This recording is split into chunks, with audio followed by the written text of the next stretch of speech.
Halo teman-teman semua, kembali berjumpa dengan saya Hedi.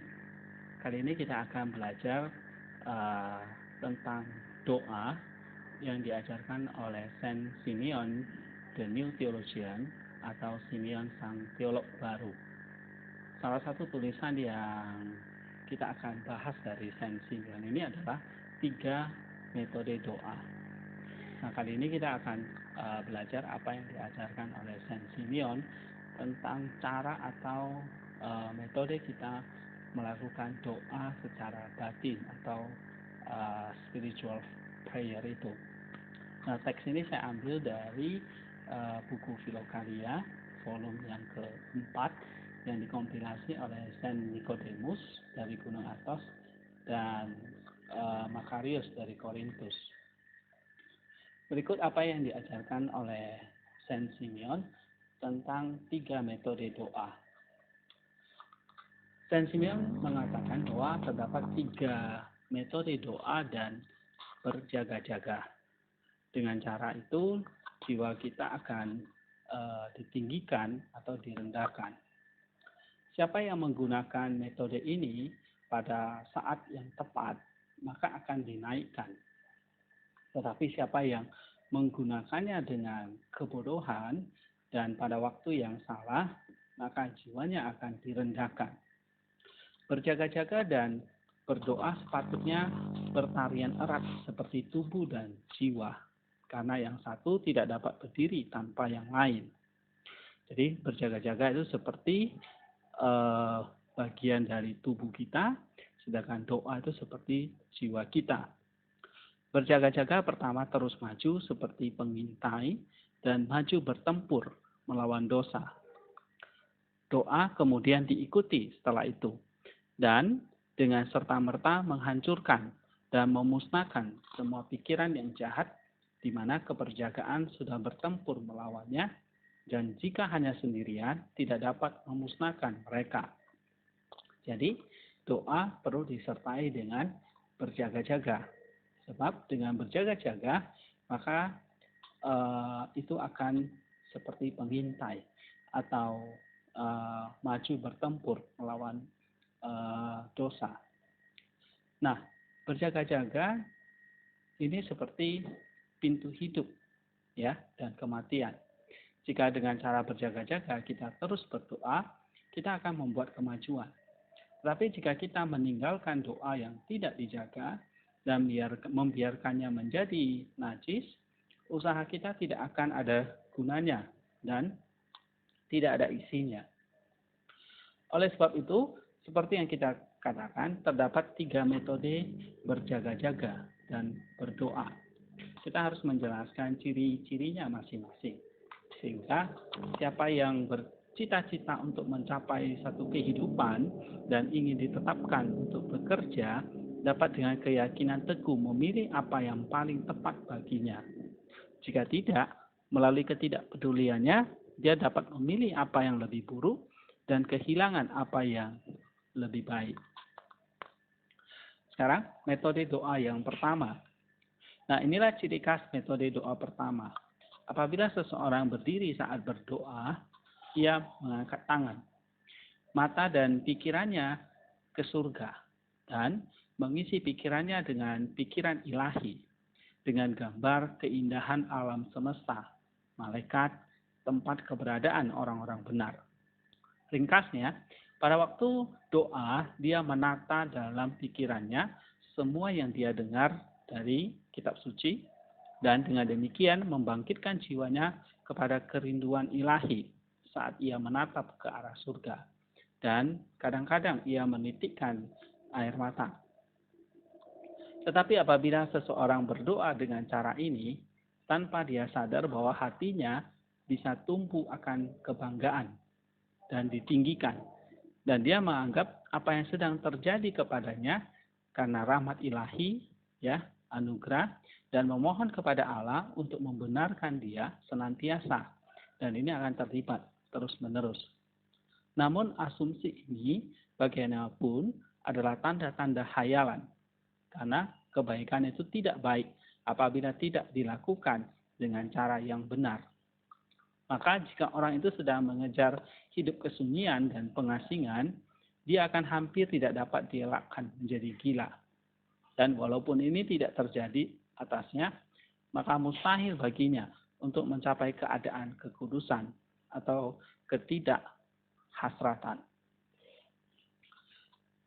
Nah, mereka yang menggunakan metode doa ini juga telah tertipu memikirkan bahwa mereka melihat terang dengan mata jasmani mereka, bau aroma yang manis, mendengar suara, dan sebagainya.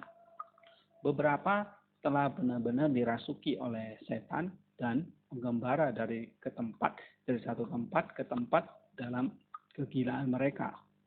Beberapa gagal mengenali iblis apabila dia mengubah dirinya menjadi malaikat cahaya, ya, menyamar seperti malaikat terang.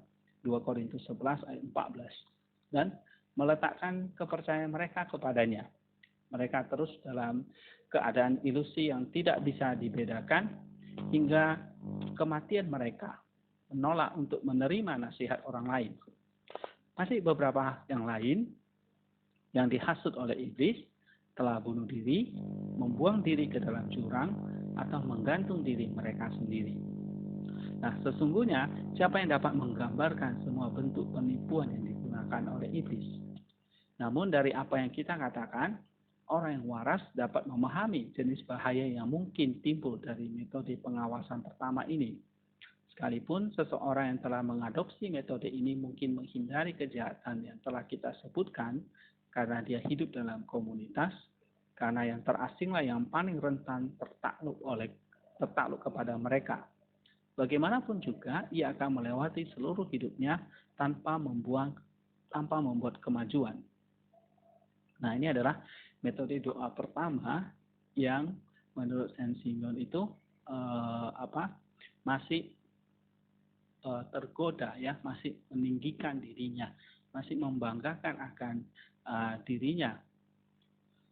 Metode doa yang kedua, inilah bentuk doa yang kedua, seseorang mengeluarkan inteleknya, atau dalam hal ini adalah nusnya, nus atau mata batin atau inteleknya dari benda indrawi dan menumpukannya ke dalam dirinya, mengawasi indera dan mengumpulkan semua pemikirannya, dan dia maju mengabaikan kesia-siaan dunia ini. Kadang-kadang dia meneliti pikirannya, kadang-kadang memberi perhatian kepada kata-kata doa yang didaraskan kepada Tuhan, dan kadang-kadang menyeret balik pemikirannya ketika mereka telah ditawan. Dan apabila dia dikuasai oleh hasrat atau nafsu, dia berusaha keras untuk memulihkan dirinya.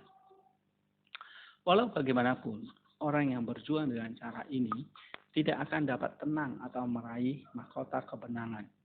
Dia seperti orang yang berperang pada waktu malam. Dia mendengar suara musuh-musuhnya dan terluka oleh mereka. Tetapi dia tidak dapat melihat dengan jelas siapa mereka, dari mana asalnya, dan bagaimana, dan untuk tujuan apa mereka menyerangnya. Nah, kerusakan yang dilakukan padanya karena kegelapan dalam akalnya. Berjuang dengan cara ini, dia tidak akan dapat kabur dari musuh-musuhnya yang tidak dikenali, tetapi menjadi lelah karena mereka. Dari semua usahanya, dia tidak memperoleh apa-apa. Secara keliru, membayangkan bahwa dia berkonsentrasi dan penuh perhatian. Dia jatuh secara tidak sadar terhadap harga diri, dinominasi dan dihina olehnya. Dia menghina dan mengkritik orang lain karena kurang perhatian mereka. Memikirkan bahwa dia mampu menjadi gembala domba. Dia seperti orang buta yang berani memimpin orang buta. Ya, seperti dalam Matius 15 ayat 14. Nah, inilah ciri-ciri metode doa kedua. Dan setiap orang yang berusaha menyelamatkan diri dapat melihat kerugian yang dihasilkannya.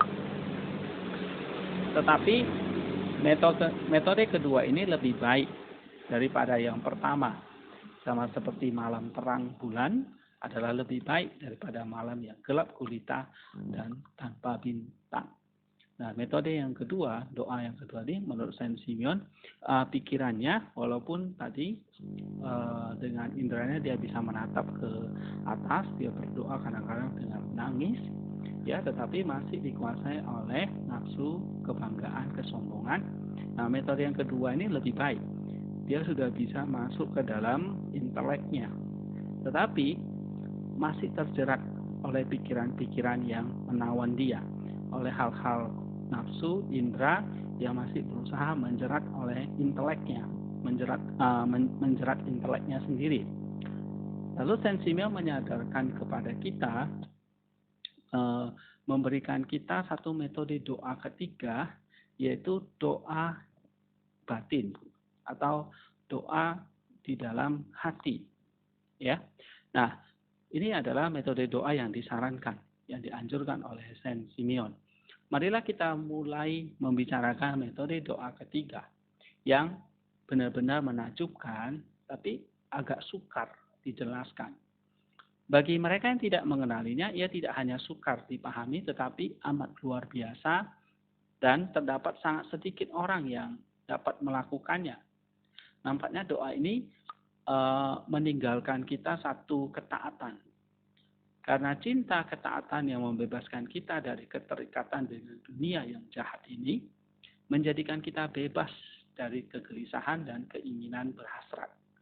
Ia menjadikan kita sepenuh hati dan tanpa cacat dalam mengejar tujuan kita. Dengan syarat tentunya kita dapati panduan yang tidak salah. Karena jika melalui ketaatan kita membuat diri kita mati untuk setiap keterikatan duniawi dan jasmani, bagaimanakah sesuatu yang sementara dapat memperbudak intelek kita?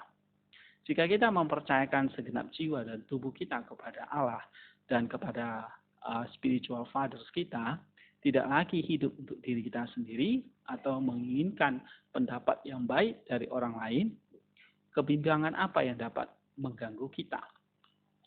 Nah, metode doa ketiga ini kemudian akan menghancurkan segala tipu muslihat yang tidak dapat dilihat dari setan-setan, yang mana dengan tali mereka berusaha menyeret akal ke dalam segala macam kemarau yang licik.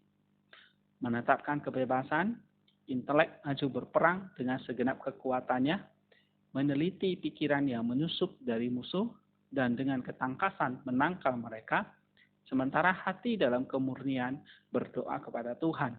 Nah, ini adalah metode doa yang ketiga, yaitu intelek sudah bisa menangkal tadi segala pikiran, godaan yang masuk, dan hati berdoa kepada Tuhan. Intelek berjaga-jaga, hati berdoa. Inilah permulaan kehidupan pengasingan yang benar. Dan mereka yang gagal sejak semula melelahkan diri mereka dengan sia-sia. Titik permulaan metode doa ketiga ini bukanlah untuk menatap ke atas, seperti tadi metode doa pertama, ya, untuk mengangkat tangan, memfokuskan pemikiran seseorang dan memohon bantuan dari surga.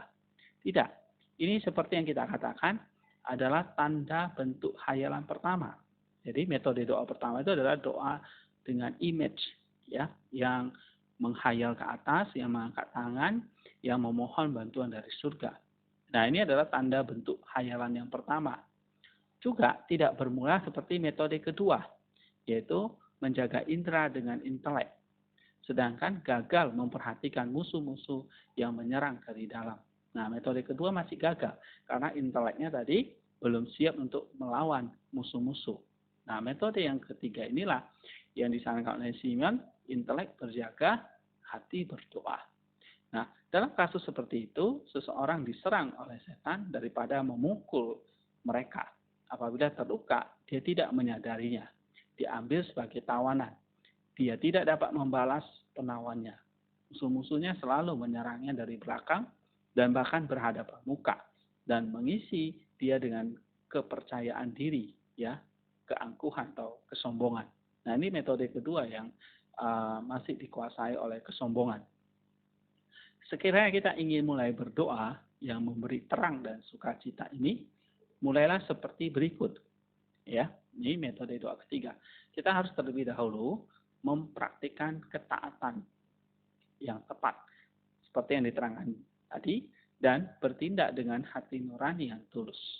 Karena tanpa ketaatan, mustahil hati nurani kita menjadi murni. Dan kita mesti menjaga hati nurani dalam 3 hal. Ya, pertama, berkenan kepada Allah. Kedua, berkenan dengan spiritual fathers kita. Dan ketiga, berkenan dengan orang lain dan hal-hal material. Berkenan dengan Tuhan atau Allah, kita mesti menjaga hati nurani kita dengan menahan diri dari melakukan apa yang bertentangan dengan ibadah kita kepada Dia. Berkenan dengan spiritual fathers kita, lakukan segala yang Dia katakan supaya kita kerjakan, tidak lebih atau kurang, ya, dipandu oleh tujuan dan kehendaknya. Nah, berkenan dengan orang lain, kita mesti menjaga hati nurani kita dengan suci dan tidak melakukan apa yang kita benci. Ya, Sensia mengutip Tobit 4 ayat 15. Dan yang kita tidak mau mereka lakukan kepada kita. Jadi, berkenan dengan orang lain, kita mesti menjaga hati nurani kita dengan suci, ya, tidak melakukan apa yang kita benci, dan kita tidak mau mereka lakukan kepada kita. Berhubung dengan hal-hal material, kita mesti berhati-hati untuk tidak menyalahgunakannya, baik makanan, minuman, ataupun pakaian.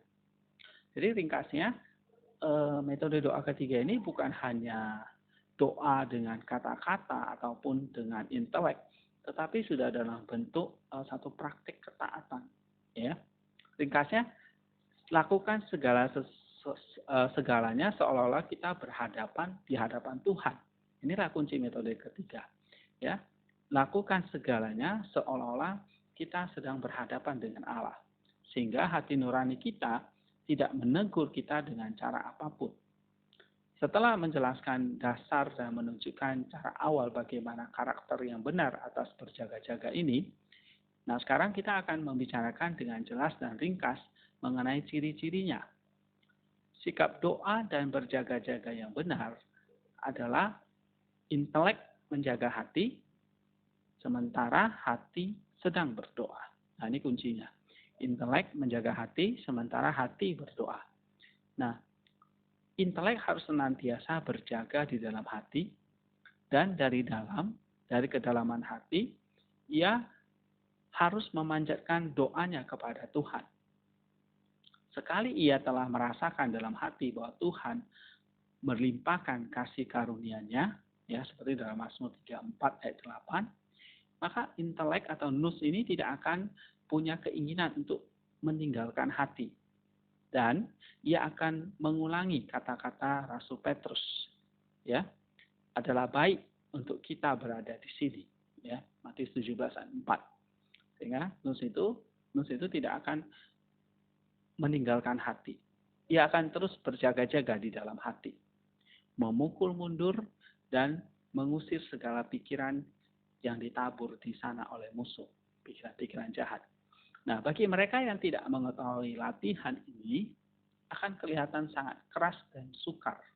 Dan memang ini adalah tekanan yang sulit, bukan hanya kepada orang yang belum tahu, tetapi juga kepada mereka yang walaupun benar-benar berpengalaman, belum merasakan satu kenikmatan yang dapat dijumpai di dalam hati, di kedalaman hati.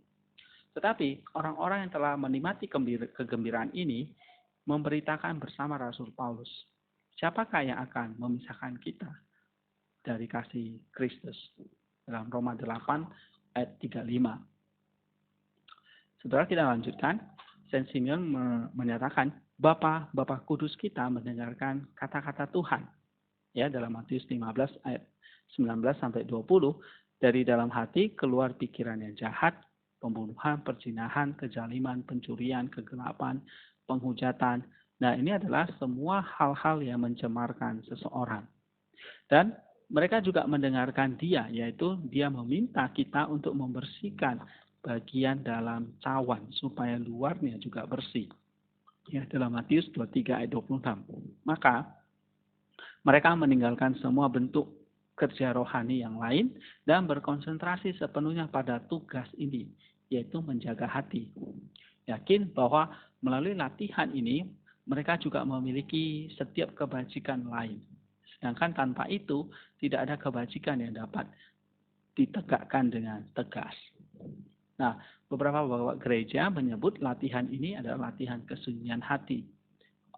Yang lain menyebutnya perhatian atau penjagaan hati, berjaga-jaga, penolakan, penelaan pikiran, atau menjaga nus, intelek. Nah, tetapi semuanya itu bersama ya, bekerja dengan hati mereka sendiri. Dan dengan cara ini, maka hati mereka diberi makan mana ilahi. Dalam Keluaran 16 ayat 15. Kitab Pengkhotbah menyatakan, bersukacitalah anak muda pada masa mudamu dan berjalanlah di jalan hatimu. Ya, Pengkhotbah 11 ayat yang ke-9. Tidak bercelah, mengusir kemarahan dari hatimu, dan jika semangat penguasa menentang kamu, janganlah kamu meninggalkan tempatmu. Ya, Pengkhotbah 10 ayat 4. Tempat yang dimaksud di sini adalah hati. Begitu juga Tuhan kita berkata, dari dalam hati keluar pikiran jahat. Ya, Matius 15 ayat 19. Dan jangan terganggu. Ya, dalam Lukas 12 ayat 29.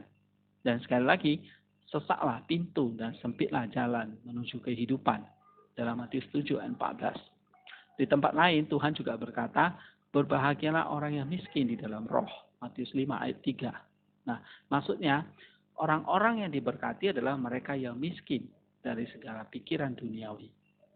Rasul Petrus juga berkata, berjaga-jagalah, berwaspadalah karena musuh kamu, si iblis, berjalan seperti singa yang mengaum-ngaum, mencari siapa yang akan dimangsanya. 1 Petrus 5 ayat 8. Dan Rasul Paulus menulis sangat jelas kepada gereja di Efesus mengenai penjagaan hati. Ya, kita tidak bergulat ya atau berjuang melawan daging dan darah dalam Efesus 6 ayat 12 dan sebagainya. Dan bapak-bapak kudus kita juga telah berbicara dalam tulisan mereka tentang menjaga hati. Seperti orang yang ingin melihat sendiri dengan membaca apa yang seperti diajarkan oleh Saint Mark the Ascetic, John Climacus, Hesychius the Priest, ya, Philetus of Sinai, Isaiah the Solitary, ya, Varsanuvios, dan seluruh buku yang dikenali The Paradise of the Fathers, ya, yang mengatakan atau yang menjelaskan tentang menjaga hati ini. Jadi Saint Simeon banyak mempelajari tulisan mereka juga, para bapak gereja ini. Ringkasnya, jika kita tidak menjaga intelek kita atau hati kita, kita tidak dapat mencapai kesucian hati. Sehingga kita dianggap layak bisa melihat Allah. Matius 5 ayat 18. Nah, tanpa pengawasan atau berjaga-jaga akan intelek ini, ya, kita tidak akan miskin dalam roh, atau berduka, atau lapar dan haus akan kebenaran, atau benar-benar penuh belas kasih, murni hati, damai, atau dianiaya demi keadilan. Ya, kita nggak akan bisa mencapai seperti yang dikatakan oleh Tuhan Yesus dalam Matius 5 ayat 3 sampai 10. Nah, secara umum adalah mustahil untuk memperoleh semua kebajikan lain kecuali melalui berjaga-jaga atau nepsis. Oleh karena itu kita mesti mengejarnya dengan lebih gigih daripada hal lain, supaya belajar dari pengalaman atas hal-hal ini. Sekarang jika kita ingin belajar juga tentang metode doa dengan bantuan Tuhan, saya akan memberitahukan Anda tentang ini juga, sejauh yang saya bisa. Di atas segalanya, kita harus berusaha untuk memperoleh 3 hal, dan untuk mulai mencapai apa yang kita cari. Pertama, bebaskan dari segala kegelisahan, ya, baik yang masuk akal maupun tidak masuk akal. Dengan kata lain, kita harus mati pada hal-hal kecemasan. Jadi, untuk berjuang menjaga hati itu, ya, membebaskan kita dari segala kecemasan, segala kegelisahan. Yang kedua, kita harus berusaha menopang hati nurani yang murni, supaya hatimu tidak dapat mencela kita. Jadi menjaga hati nurani kita. Yang ketiga, kita harus benar-benar terpisah, supaya pemikiran kita tidak condong ke arah dunia, bahkan tubuh kita sendiri. Jadi kita harus entreat ourselves ya, benar-benar terpisah dari dunia. Kemudian setelah 3 cara itu, kemudian duduklah di dalam ruangan yang tenang. Ya, ini praktik untuk melakukan metode doa ketiga. Duduk dalam ruangan yang tenang atau kamar yang tenang, sel doa yang tenang di hadapan sendiri, dan lakukan apa yang saya katakan tadi. Tutup pintu dan tarik balik akal ya, atau pikiran dari semua yang tidak bernilai dan sementara. Kemudian rileks, fokuskan pandangan kita bersama-sama dengan seluruh intelek atau nus kita di tengah perut kita atau pusar kita. Tahan napas, penarikan napas secara perlahan dari hidung kita, ya, seperti kamu tidak mudah bernafas, dan cari di dalam diri kita dengan intelek untuk mencari tempat di hati, di mana semua kuasa roh berada. Nah, untuk memulai kita memang akan mendapati kegelapan dan kepekatan ya, yang tidak dapat ditembusi. Kemudian apabila kita bertahan dan melatih tugas ini siang dan malam, nah kita akan mendapati seolah-olah ajaib kesukacitaan yang tidak henti-hentinya. Setelah intelek mencapai tempat di hati, ya, bagaimana menurunkan intelek ini ke dalam hati tadi, di dalam ketenangan, dalam mengatur napas kita, walaupun ada kegelapan yang ditemukan, tetapi setelah intelek itu mencapai di hati, maka ia akan melihat perkara-perkara yang sebelumnya tidak diketahui apa-apa.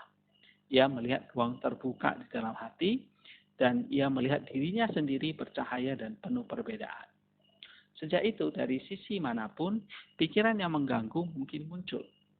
Nah, sebelum ia selesai, muncul dan mengambil bentuk, intelek harus segera mengusirnya dan menghancurkannya dengan doa Yesus Kristus atau doa puja Yesus. Ya, Tuhan Yesus, anak Allah, kasihanilah aku orang berdosa, dengan doa seperti itu. Nah, dari titik inilah intelek mulai menjadi penuh ya dengan penindasan terhadap setan-setan. Jadi ketika intelek masuk ke dalam hati, maka musuh itu tidak akan pernah diam. Ya. Nah, ini akan menimbulkan kemarahan alami terhadap musuh-musuh yang tidak dikenali. Intelek akan mengejar mereka dan menyerang mereka. Selebihnya, setelah itu kita akan belajar untuk diri kita sendiri dengan bantuan Tuhan, dengan menjaga intelek dan dengan mempertahankan Yesus di dalam hati. Seperti kata pepatah, duduklah di dalam ruangan dan ia akan mengajar kita. Ya, duduklah di dalam sel doa kita dan dia akan mengajar kita segala-galanya. Ini adalah satu kutipan dari Evagrius ya, dari Desert Fathers. Pertanyaannya, mengapa para biarawan tidak dapat mencapai kesempurnaan dengan cara berjaga-jaga atau metode doa pertama dan kedua itu? Nah, Sensio menjawab, karena ia tidak memulainya dalam urutan yang benar. John Climacus menyamakan metode ini seperti tangga dengan berkata beberapa membatasi nafsu mereka, yang lain membaca Mazmur, bertahan hampir sepanjang waktu, ya, yang lain menumpukan diri kepada doa, yang lain berpaling kepada perenungan. Nah, apabila mengkaji pertanyaan ini, mari kita menggunakan analogi tangga. Sekarang mereka yang ingin naik tangga tidak bermula di bagian atas dan turun, tetapi harus mulai dari bagian bawah dan naik. Mereka naik langkah pertama, tangga pertama, kemudian tangga kedua, dan seterusnya. Dengan cara ini kita boleh naik dari bumi ke surga. Jadi urutannya ya. Kemudian jika kita ingin mencapai keadaan sempurna dalam kepenuhan Kristus, seperti kanak-kanak yang bertumbuh dewasa, Saint Simeon berkata, kita harus mulai memanjat tangga yang ditetapkan di hadapan kita.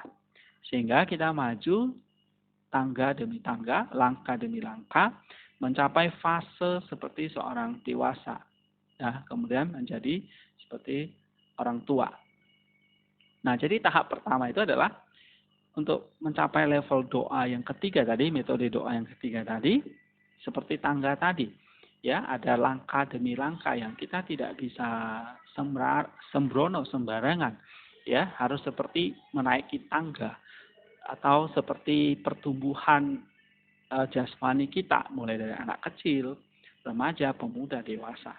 Nah, begitu juga dengan masalah doa spiritual ini. Ya, jadi tahap pertama adalah dalam dari tradisi monastik ini ya dipelajari oleh Sensing adalah mulai dengan praktikos ya menahan nafsu. Oke, nah inilah peringkat pemula atau sering disebut sebagai anak ya. Jadi bisa mengendalikan diri dari hawa nafsu atau menahan nafsu. Nah, kemudian tahap kedua adalah di mana seseorang sudah bertumbuh secara rohani dari masa remaja hingga pemuda, yaitu dia mulai gigih latihan mazmur atau bermazmur ya, psalmodi.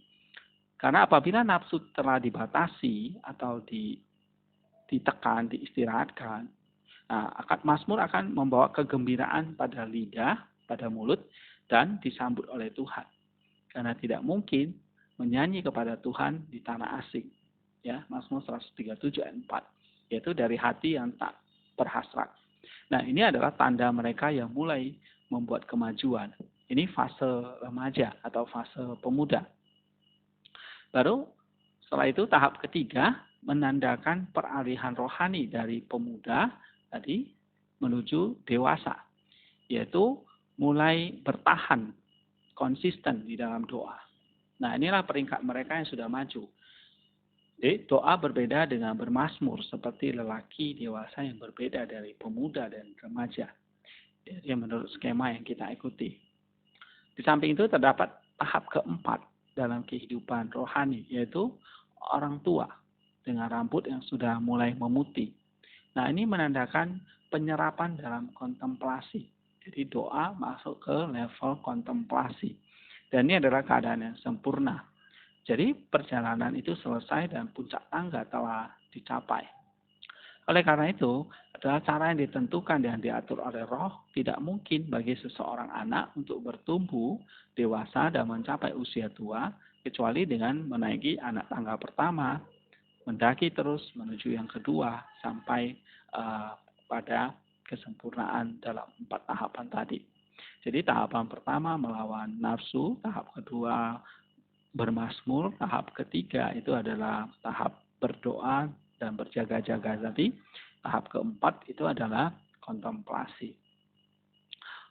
Bagi seseorang yang menghendaki kelahiran rohani kembali, langkah pertama menuju arah cahaya adalah menghalangi hawa nafsu, yaitu menjaga hati. Jadi langkah pertama tadi adalah menahan hawa nafsu, menghalangi hawa nafsu. Tadi langkah pertama itu dengan cara menghalangi hawa nafsu tadi dengan menjaga hati. Karena hal yang mustahil jika kita tidak menyekat nafsu. Ya, baru tahapan berikutnya adalah mendedikasikan diri dalam latihan mazmur. Ya, karena apabila nafsu telah dibatasi dan diistirahatkan melalui pertahanan hati tadi, menjaga hati tadi, menahan hawa nafsu tadi, intelek yang melawan musuh tadi, maka akan merindukan kesatuan erat dengan Tuhan dan membakar atau menerangi intelek. Ya, diperkuat oleh kerinduan ini, intelek menangkal semua pikiran yang mengganggu, yang mengelilingi hati, mencoba masuk dan menolaknya melalui perhatian atau berjaga-jaga. Nah, ini adalah tahap pertama yang sangat krusial. Ya, bagaimana kita menghalangi musuh, menghalangi hawa nafsu dengan intelek kita, dengan menjaga hati kita. Ya, jadi intelek menyerang musuh sehingga hati itu terlindungi. Inilah langkah pertama atau tahap pertama, tahap anak. Ya, lalu tahap kedua adalah terus mendaraskan mazmur, ya. Mendedikasikan diri dalam latihan mazmur. Ini adalah tahap yang kedua. Lalu mulai masuk ke tahap yang ketiga, ya, menerapkan dengan gigi tahap ketiga, yaitu dengan perhatian, berjaga-jaga dan doa tadi. Jadi setelah musuh diusir, mazmur didaraskan, baru yang ketiga masuk ke dalam doa batin. Ya, ini adalah doa batin. Ini kemudian membangkitkan roh-roh jahat, ya, Dalam doa batin itu ada roh-roh jahat yang bangkit, ada letupan hasrat atau nafsu keras yang akan mengganggu kedalaman hati, tapi melalui tuntunan Tuhan Yesus Kristus, ya, maka mereka akan benar-benar dihalau dan semua kegelisahan cair seperti lilin di dalam api. Tetapi walaupun mereka telah dihalau keluar dari hati, setan akan terus mengganggu intelek atau nus kita dari luar melalui panca indera. Nah, bagaimanapun, karena mereka hanya boleh mencobainya secara dangkal, intelek tidak lama lagi memperoleh kedamaiannya. Bagaimanapun, ia tidak dapat sepenuhnya bebas dari serangan iblis. Nah, kebebasan semacam itu hanya dapat dijumpai di kalangan mereka yang telah mencapai kedewasaan penuh, yang benar-benar terlepas dari segala yang dapat dilihat dan yang mengabdikan diri mereka tanpa henti untuk memberi perhatian kepada hati. Selepas itu, mereka yang telah mencapai perhatian akan dibangkitkan sedikit demi sedikit kepada kebijaksanaan usia tua, yaitu mereka naik ke peringkat kontemplasi. Ya, ini adalah tahap yang sempurna. Jadi 4 tahap inilah yang diajarkan oleh Saint Simeon, ya. Tahap pertama menangkal musuh, melawan musuh, godaan-godaan, menjaga hati. Yang kedua mendaraskan mazmur. Yang ketiga doa batin seperti doa puja Yesus. Tetapi di situ masih tetap ada setan yang akan mengganggu, ya. Tapi kita sudah diberi kekuatan dari Tuhan bersama dengan Tuhan untuk mengusirnya sampai kita mencapai usia penuh, usia tua, yaitu bijaksana, masuk ke dalam tahap yang namanya kontemplasi. Nah, kontemplasi ini seperti teori, ya, di mana seseorang itu bisa mulai diberi cahaya untuk melihat Allah, ya, sudah masuk ke dalam namanya deep prayer atau meditasi kontemplasi. Ini bukan hanya doa batin, tapi ini adalah doa tanpa henti yang dikerjakan oleh hati atau roh kita senantiasa. Inilah kontemplasinya yang dimaksud oleh Rasul Paulus, berdoalah tanpa henti. Maka jika kita melakukan semua ini mengikuti urutan tadi, ya, seperti tangga, menyelesaikan tahap demi tahap, setiap tahap pada masa yang sesuai, maka hati kita akan dibersihkan terlebih dahulu oleh nafsu. Kemudian kita akan dapat berkonsentrasi sepenuhnya pada mazmur. Baru kita bisa berperang melawan pikiran dibangkitkan oleh indera dan yang mengganggu intelek. Dan kita akan menatap ke surga. Jika perlu dengan mata jasmani dan rohani kita berdoa dengan kemurnian yang sejati. Ini di peperangan tahap ketiga. Namun kita harus memandang ke atas hanya sekali karena musuh yang ada di udara siap menyerang. Jadi Saint Simeon mengatakan bahwa sangat penting untuk tidak menatap ke atas, ya, karena itu ada musuh-musuh di udara yang selalu siap menyerang. Nah, Tuhan hanya meminta ini dari kita supaya hati kita disucikan melalui berjaga-jaga. Seperti yang dikatakan oleh Rasul Paulus, ya, jika akarnya kudus, begitu juga carang dan buahnya menjadi kudus. Ada Roma 11 ayat 16. Tapi jika tanpa mengikuti urutan yang telah kita bicarakan, tiba-tiba kita menaikkan mata dan akal ke surga dengan harapan untuk membayangkan realita yang kita tidak kenali, maka kita akan melihat fantasi daripada kebenaran. Ini metode doa yang salah. Oleh karena itu, hati kita belum dimurnikan atau disucikan, ya. Harus tahap pertama dulu bagaimana menyucikan hati ini. Seperti yang telah kita katakan tadi. Jadi metode doa pertama dan metode doa kedua itu tidak mendorong pertumbuhan kita. Nah, apabila kita membangun sebuah rumah, kita tidak meletakkan bumbung sebelum meletakkan fondasi. Nah, ini hal yang mustahil. Ya, kita mula-mula meletakkan fondasi, baru kemudian kita membangun rumah. Dan akhirnya meletakkan bumbung di atasnya. Nah, kita mesti melakukan hal yang sama berhubung dengan masalah rohani ini. Mula-mula kita harus meletakkan fondasi spiritual rumah kita, yaitu fondasinya adalah tadi tahap pertama, kita mesti menjaga bakti, menjaga hati, menahan nafsu, membatasi nafsu yang timbul daripadanya. Itulah fondasinya. Baru kita membangun dinding rumah rohani kita, yaitu melalui bentuk perhatian yang kedua, ya, membaca Mazmur. Seperti itu, kita harus menangkal keresahan roh-roh jahat yang melawan kita dengan indera eksternal, harus membebaskan diri secepat mungkin dari serangan mereka. Baru kemudian kita mesti meletakkan bumbung, yaitu melepaskan diri kita sepenuhnya dari segala sesuatu dan memberi diri kita sepenuhnya kepada Allah. Nah, dengan cara ini kita menyelesaikan rumah rohani kita di dalam Kristus Yesus Tuhan kita yang menjadi kemuliaan di sepanjang segala abad dan zaman. Amin. Nah, ini yang dijelaskan oleh Saint Simeon ya. Jadi metode doa ketiga itu adalah metode doa yang bertahap. Mulai dari kita membatasi nafsu, menjaga hati kita, memurnikan hati itu, baru mendaraskan Mazmur, doa puja Yesus, ya, sambil kita berperang melawan si jahat, sampai pada akhirnya kita bisa masuk ke dalam kontemplasi. Tetapi semuanya itu adalah ada urutannya, ada masanya, ya, seperti kita bertumbuh secara jasmani, ada masa anak, ada masa anak-anak, remaja, pemuda, dewasa, dan orang tua. Nah, jadi 4 tahap itu juga membutuhkan waktu, proses, ya, yang panjang begitu. Nah, inilah yang diajarkan oleh Saint Simeon bahwa satu doa itu bukan sekadar doa saja, kata-kata saja, tetapi ini adalah latihan seumur hidup kita sesuai pertumbuhan rohani kita. Mungkin kita masih mencapai tahap pertama, yaitu bagaimana kita menjaga hati melawan nafsu ini. Nah, jika kita masih di level itu, ya kita kerjakan itu dengan sungguh-sungguh dengan mengandalkan kepada Tuhan. Nah, jika hati ini sudah bisa fokus, bisa dijaga, maka intelek mulai sudah bisa melindungi hati ini, maka hati ini mulai mendaraskan Mazmur, mulai berdoa. Nah, itu jika terus dikerjakan, maka kita akan mencapai level pertumbuhan.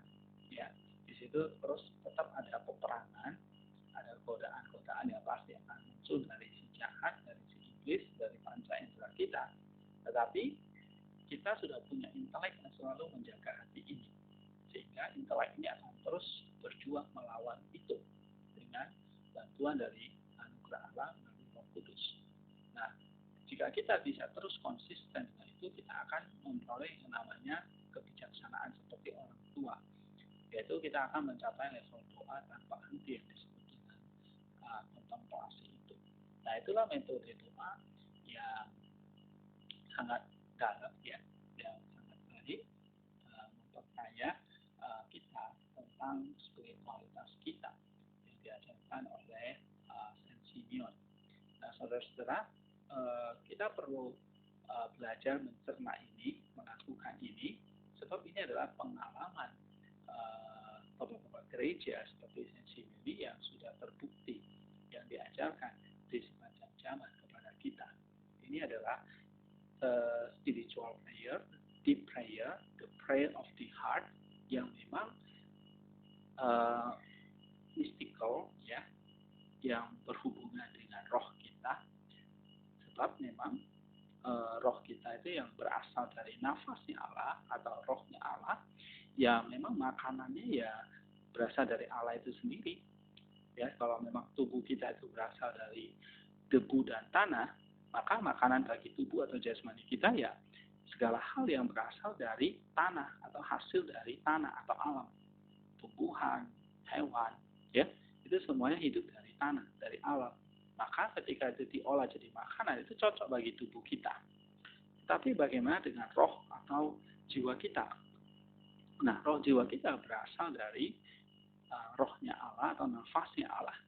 Maka foodnya, makanan yang cocok bagi roh itu sendiri adalah makanan yang berasal dari Allah itu. Nah, cara untuk mendapatkannya, ya memang kita harus berelasi, berhubungan secara spiritual dengan Allah, ya, melalui doa tadi, melalui Mazmur tadi, melalui menjaga hati tadi, intelek tadi, yang memang semuanya itu adalah spiritual food yang kita dapatkan untuk makanan bagi roh kita. Nah, metode doa ini merupakan metode atau cara tangga bagi kita untuk naik menuju tingkat yang lebih dewasa dari pertumbuhan rohani kita. Ya, jika doa ini adalah cara kita untuk memberi makan pada roh kita, maka ini sangat penting, ya. Sebab dengan kita melakukan ini, kita akan mendewasakan roh kita. Bukan hanya fisik kita saja yang akan bertambah tua, tetapi roh kita juga akan bertambah tua dan semakin bijaksana. Jika kita terus bisa melakukan doa seperti ini, mencari, ya, memberi makan dari makanan dari Allah tadi untuk pertumbuhan rohani kita. Jadi doa, sekali lagi, doa atau 4 tahap tadi itu merupakan cara atau metode kita untuk memberi makan roh kita. Nah, makanan itu adalah yang berasal dari Allah. Makanannya itu apa? Ya, yaitu anugerah Allah, ya, tubuh dan darah Yesus, firman-Nya, Mazmur tadi, doa-doa yang kita panjatkan tadi, nama-nama Yesus yang kita panjatkan tadi, itulah spiritual food kita yang mendewasakan roh kita. Bagaimana caranya? Ya, kita harus melakukan tangga demi tangga tadi, seperti yang tadi saya jelaskan. Oke, thank you semuanya untuk apa yang bisa saya bagikan ini. Nanti semoga menolong kita untuk semakin bertumbuh secara dewasa di dalam roh kita. Tuhan memberkati dan menolong kita. Teksnya ini akan saya bagikan di komen di YouTube supaya saudara-saudara yang ingin mempelajarinya dengan lebih tekun bisa membacanya dan menolong kita untuk bertumbuh. Thank you semuanya.